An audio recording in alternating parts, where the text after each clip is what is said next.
የማይነጥፈው ደስታችን መድኃኔዓለም ነው።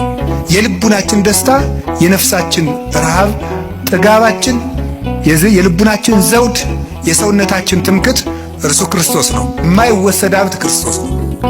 በልብስ ልደሰት ብትል ልብስን ወይ ሰዎች ይወስዱታል፣ ወይም የተሻለ ልብስ አሰፍተው የሚመጡ ሰዎች ያስቀኑህና በአንተ ልብስ መደሰት ታቆማለህ።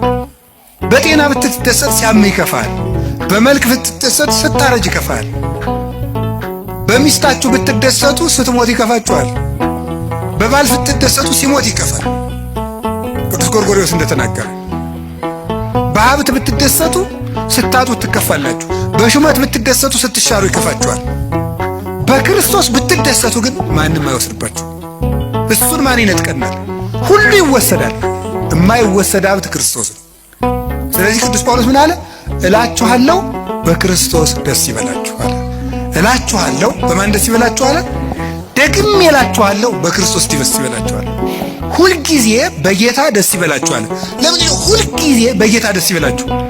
አሁን ምግብ ሁልጊዜ ማስደሰት ይችላል? እስኪ አሁን ጧት የበላነውን ምግብ ማታ እንደገናም ጧት አያስደስትም። አንድ ልብስ እኮ እንደውም ጥሩ ልብስ የሚያስደስተው አልፈን ስለምንለብሰው። ሁሉ ነገር ሁልጊዜ አያስደስትም።